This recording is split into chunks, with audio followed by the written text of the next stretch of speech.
Nessa nossa aula, nós vamos continuar tentando entender como a indústria cultural corresponde a uma tentativa que tem muito sucesso em sequestrar e aniquilar a capacidade de pensar das pessoas. Então, continuamos tentando entender o que a indústria cultural tem feito com a cabeça das pessoas, ou seja, o que o capitalismo faz com a cabeça das pessoas através da indústria cultural. E eu falava na aula passada sobre a atrofia da imaginação. A atrofia da imaginação, ela faz parte desse combo pelo qual é preciso eliminar o pensamento reflexivo, eliminar a imaginação e eliminar a capacidade de ação das pessoas. Quando eu falo em imaginação, eu me refiro à capacidade das pessoas de criarem narrativas, de criarem arte, de criarem a vida. A gente pode colocar de criarem a própria cultura. E é claro que existe muita gente criativa nesse mundo e nós seguimos em frente tentando ser criativos.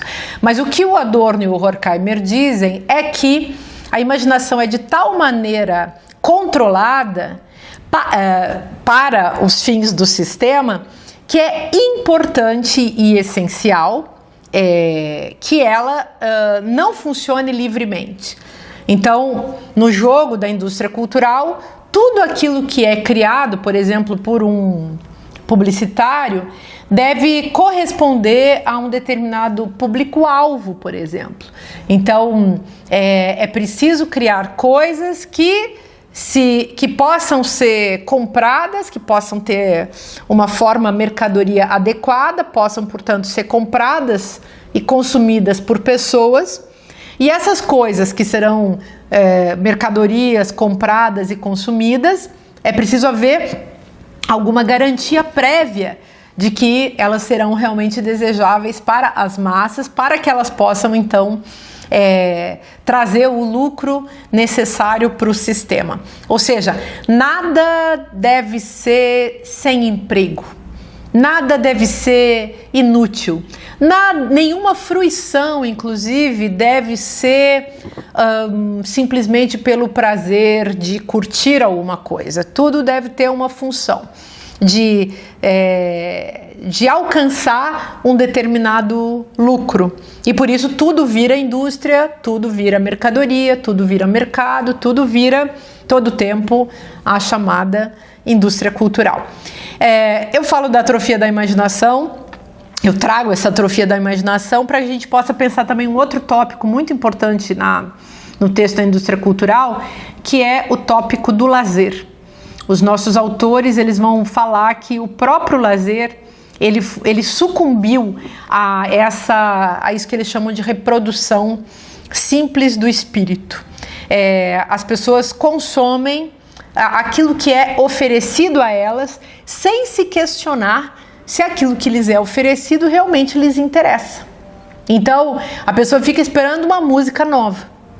Ela fica esperando, ela não vai buscar, digamos, produzir ela mesma a música com seus amigos, na sua comunidade. É claro que isso acontece também, mas o que eles estão analisando é que nessa sociedade da indústria cultural, isso deve ser sempre reprogramado em função do potencial de mercadoria, do potencial de lucro que, por exemplo, a invenção musical pode vir a ter. Aliás, eles falam muito sobre isso, é um tópico que, na sequência dos estudos do Adorno, sobretudo, sempre foi muito importante, porque o Adorno, além de tudo, era um musicólogo.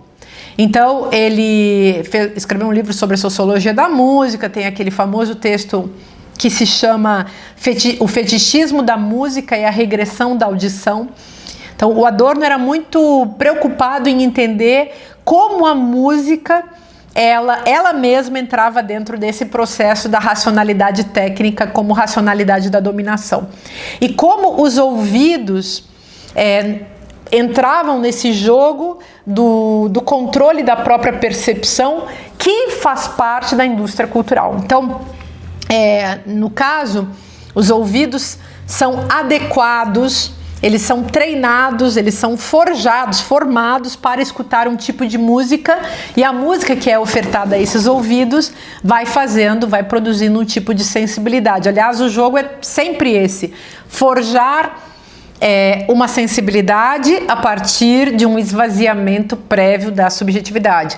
Como eu dizia antes, forjar uma subjetivação, mas não sem antes forjar os processos de dessubjetivação das pessoas. E o jogo é todo sobre a percepção. Então, uma determinada música para criar determinados ouvidos, uma determinada indústria audiovisual para criar um determinado olhar.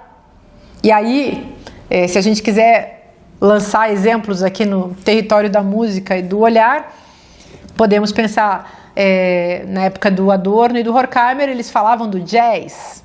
E eles viam os problemas inerentes à forma do jazz, sobretudo o Adorno.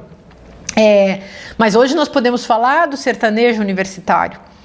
E claro, vocês também devem estar se perguntando, tá, mas o jazz hoje é sofisticado. Ok, ele é sofisticado hoje, comparado com o sertanejo universitário, comparado com certas musicalidades que não são elaboradas, digamos assim. Mas ele não era sofisticado quando comparado com Beethoven ou Shakespeare, lá na época em que o Adorno escreveu seu texto sobre o jazz. Então, essa comparabilidade histórica, ela também faz sentido. Não apenas para a gente achar que nós entramos em decadência, claro que não, mas para a gente entender em que processo histórico a gente está. E não se trata de fazer um julgamento moral em cima de questões estéticas, de dizer, essa música é ruim. Não se trata disso. O fato é que na história das musicalidades existe uma evolução das músicas, da musicalidade no tempo, e essa evolução no tempo deve ser compreendida também à luz do tipo de audição da qual nós somos capazes hoje dentro dos nossos contextos.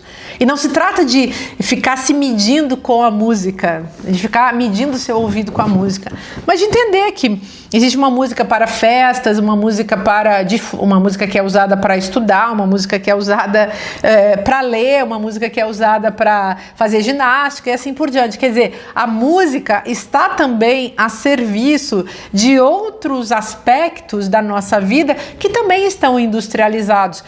Todas as pessoas que vão para um restaurante gourmetizado ou para um McDonald's, ou as pessoas que vão para uma academia de ginástica, todas essas estão fazendo parte, por um caminho ou por outro, de uma cultura que funciona segundo o paradigma de uma indústria em que você produz o seu ouvido enquanto você produz também o seu bíceps, né? Então, tudo isso está em jogo. Você pode produzir os seus lábios através de um botox, e nesse caso a gente pode falar da indústria da produção estética também, da aparência das pessoas, homens, mulheres e outros gêneros e assim por diante. Então, a indústria cultural, ela corresponde a uma cultura que é atravessada pelos mecanismos de industrialização das ações, das práticas, dos discursos, dos corpos e também das mentes.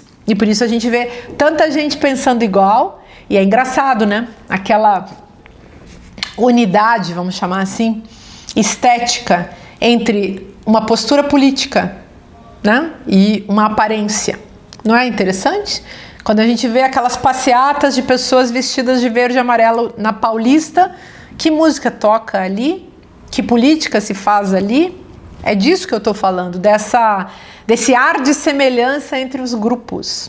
Por quê? Porque esses grupos foram produzidos através de esquemas prévios, dados dentro de uma produção programada de clichês aos quais os indivíduos devem aderir para encontrarem um lugar ao sol na sua ideologia.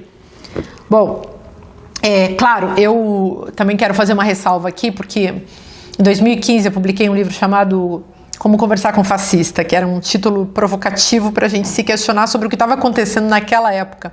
Naquela época não se falava ainda em fascismo, acho que meu livro foi o primeiro a falar. Mas nesse livro eu já estava preocupada em entender a produção linguística, o jogo de linguagem linguístico e estético do fascismo. Nas análises estético-políticas, que aliás eu aprendi a fazer com Adorno e com Horkheimer, é isso que está em jogo, a gente entender que esse aparecer, ele tem uma função de coordenar também a agregação, a unidade de uma determinada massa. Mas nesse livro eu fazia uma diferenciação também entre o regime de pensamento autoritário e o regime de pensamento democrático. E a diferença entre os dois, principalmente em nível metodológico, é que no pensamento autoritário existe uma simples reprodução e uma repetição compulsiva de clichês. E no pensamento democrático, os clichês, eles são mais escassos. Há uma complexidade no pensamento democrático que preserva, na qual, aliás, se preserva a singularidade das pessoas. No pensamento democrático, as pessoas não conseguem ser tão iguais. Talvez elas tenham o clichê de defender a democracia ou o clichê de defender os direitos humanos, mas isso na verdade não é nenhum clichê. Isso é muito complexo e inclusive pessoas que não fazem essas defesas em nível político, elas podem não falar nada sobre isso, mas podem agir de tal maneira a preservar as singularidades e nesse sentido preservar também o direito do outro. Bom, mas isso apenas para colocar aí uma nota de rodapé. Falando ainda de estética, o Adorno e o Horkheimer, eles falavam também nesse texto da indústria cultural sobre a barbárie estilizada. E o que é essa estilização da barbárie, né? É justamente esse jogo entre a diversão e a crueldade. Então, eles entendem, vou falar um pouco sobre o lazer nesse caso, né? Eles entendem que essa sociedade, que é a sociedade da indústria cultural, essa sociedade capitalista, patriarcal, racista, de classes, né? É uma sociedade em que o lazer, ele foi também estereotipado. A pessoa é estereotipada e a maneira como ela se diverte também é estereotipada. Por quê? Porque a diversão, o lazer, é um espaço amplo da experiência humana que nos constitui como seres humanos. Então, se vocês forem ler o Bourdieu, aquele livro da distinção, vocês vão entender como o próprio campo, enfim, da cultura, ele acaba sendo utilizado como um capital, né? Um capital que tem um objetivo que é a distinção justamente entre as classes. Mas isso de alguma maneira já está intuído no Adorno e no Horkheimer. Então tem tipo para tudo, mercadoria cultural para todo mundo e inscrição para todo mundo dentro dessa ladainha, né, como eles chamam, do super espetáculo. Então, espetáculo para todos, espetáculo todo tempo e todo mundo se divertindo todo o tempo num lazer estereotipado.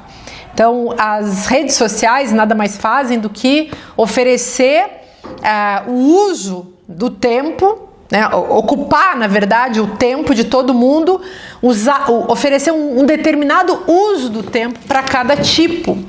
E as pessoas então vão se divertir conforme a sua classe social. Se as classes menos favorecidas ou exploradas ou subalternizadas e humilhadas soubessem disso, talvez elas se revoltassem, né? Se elas se dessem conta da humilhação que elas sofrem. Bom, mas uma coisa então que entra no jogo é que, por exemplo, eles vão dizer assim, o Pato Donald, que é pobre, eles estão falando daquela época, né? O Pato Donald, que é pobre, ele deve ele deve ser espancado no desenho animado. Então, a oferta de arte, de um tipo de arte, porque não deixa de ser arte, é uma criação, mas ou até de audiovisual, né? A gente pode pensar nas artes, no audiovisual, nas novelas, nas lutas livres. Quer dizer, qual é o espetáculo que é oferecido para os pobres? Programa do Datena, esses programas de sanguinolência, violência, horror, sofrimento, choro.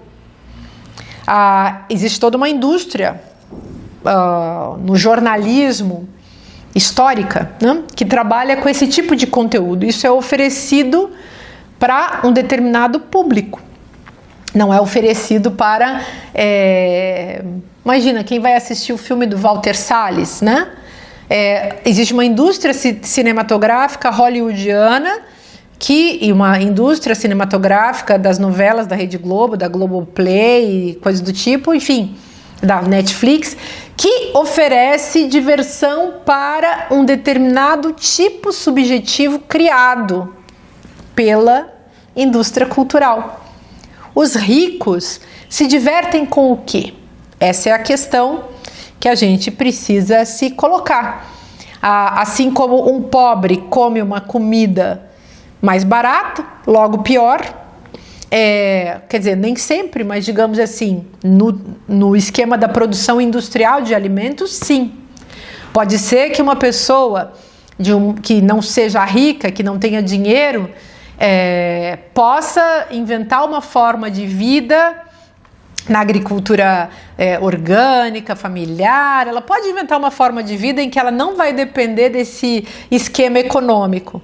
Mas é um fato que, se a gente olhar para esse esquema econômico, para os mais pobres será oferecido um tipo de alimentação e também os produtos para o espírito, que serão esses produtos que terão como objetivo justamente reproduzir essa miséria, vamos dizer assim, essa miséria espiritual.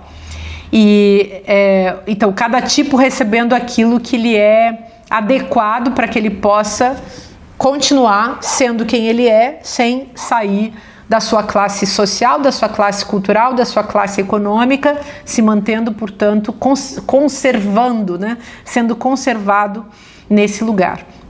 Então, o lazer nesse processo, ele faz parte daquele esquematismo. É o lazer que vai garantir, o tipo de lazer que é oferecido à pessoa, que vai garantir que ela seja incapaz de reflexão. Então, o sujeito que passa, imagina, domingo, né? Em vez de você ler um livro que te faz pensar, vai ler uma Virginia Woolf, uma Conceição Evaristo, uma Clarice Lispector, um Nietzsche, um Dostoiévski, vai ler qualquer um aí, vai ler um livro. Mas pensa, quantas pessoas que, em vez de lerem um livro, ficam se queixando que não tem nada na televisão para que elas possam ver. Por quê? Porque elas já terceirizaram pela televisão esse serviço que é o lazer, que é um espaço onde ela poderia fazer uso da sua liberdade para desenvolver suas habilidades, para descobrir coisas que só concernem a ela. Olhem como ler, por exemplo, é uma atividade importante. A leitura é uma atividade que preserva esse espaço da autoconstrução do espírito. Por quê? Porque o livro subjetiva, é um meio de subjetivação que abre perspectivas, que ensina as pessoas a fazerem um determinado uso da linguagem, e coloca as pessoas dentro de uma outra experiência com a linguagem, com outra narrativa, com reflexões, enfim, com conteúdos que não são de maneira nenhuma interessantes para a indústria cultural, já que é ela que quer oferecer à pessoa de uma maneira rápida, fácil e descomplicada. Claro, o que ela vai levar com ela Ela quer oferecer o esquematismo pronto, porque o que ela vai levar com ela é a sua alma. Então, o que a indústria cultural faz é sequestrar a sua alma, o seu pensamento, através do seu pensamento, né? Através do sequestro do seu pensamento, da sua reflexão, da sua sensibilidade, ela sequestra a sua alma, ela fica dona de você. E é isso que a gente pode chamar de capitalismo do espírito, ou de capitalismo mental. Aliás, a palavra capitalismo é uma palavra tão interessante nesse processo, porque capitalismo vem de caput. Caput é cabeça. Então, o capitalismo calcula sobre as cabeças. Quem são as cabeças? As cabeças são as pessoas. Nós somos as cabeças. Para o capitalismo, todo mundo é gado. Todo mundo é res. Res significa coisa. É uma maneira de contar a riqueza de um determinado senhor, qualquer que seja. Então pensem, a cabeça do gado, ela não é mais só um número do corpo do gado propriamente dito. No Brasil, muita gente começou a associar a palavra gado ao indivíduo que, sequestrado na sua capacidade de pensar, se entrega às ideologias de extrema direita, aos extremismos de direita, que são fascismos. Só que a gente pode dizer que no capitalismo todo mundo é tratado como gado. O problema é aquele que, na posição de sujeito, resolve não obedecer justamente a essa regra de ser gado do capitalismo, ou seja, de andar conforme o rebanho, ser igual a todo mundo, agir dentro do esquema da semelhança pré-programada, a semelhança do pensamento, a semelhança do desejo, a semelhança da roupa, a semelhança do gesto, a semelhança da casa, a semelhança do modo de vida, do desejo e tudo isso, da objetividade e da subjetividade. O problema é aquele que se insurge contra isso. Então esse vira uma espécie de herege contra a religião do capitalismo, que é uma formulação, aliás, dada por um pensador ali também muito próximo ao Adorno e ao Horkheimer, que foi o Walter Benjamin, que escreveu um texto chamado Capitalismo como Religião. Bom, mas então, para fechar, vamos guardar essa ideia de que a indústria cultural que trabalha com essa atrofia da imaginação visa a totalidade, ou seja, acabar com a chance da gente pensar que um outro mundo fora do capitalismo, fora da desigualdade de classes, fora da exploração das trabalhadoras e dos trabalhadores, fora da subjugação das mulheres, fora dos preconceitos contra pessoas de outros gêneros, de outras sexualidades, pensar que um outro mundo é possível em relação a essas regras, e que é algo, justamente pensar, ter a imaginação para um outro mundo possível, é uma coisa que é indesejada por esse sistema. Logo é preciso atrofiar a imaginação até acabar completamente com ela. E colocar no lugar disso o lazer, que seria uma espécie de descanso como trabalho. Nesses países como o Brasil, onde as pessoas trabalham muito, trabalham o tempo todo, trabalham ininterruptamente, tendo pouco direito a descanso, o pequeno descanso que elas possam ter pode ser qualquer coisa. Quando a pessoa está muito cansada, ela vai aguentar 5 minutos de uma novela, escutar uma música sem entender o que essa música quer dizer. Ela vai ter a sensação, quando ela está muito cansada, de que ela está ali tendo um momento de descanso, mas na verdade esse descanso corresponde a uma demanda imposta pelo próprio sistema, que não deseja, evidentemente, que as pessoas possam ter um lazer real, mas oferecerão um lazer como farsa, que faz parte do jogo para recapturar as energias, para recarregar as baterias para o próximo dia de trabalho, a próxima semana ininterrupta de trabalho. Então, isso também nós precisamos saber, que essa indústria cultural, ela visa integrar as pessoas de maneira total e absoluta a um esquema prévio no qual corpo, espírito, espaço livre, tempo livre, tudo isso deve ser preenchido sem dar nenhuma chance de exercício de liberdade. Bom, para essa nossa aula, esse é o assunto e a gente vai continuar abordando as formas como a indústria cultural se estabelece no todo da vida e atualmente no século XXI, nos próximos momentos desse curso.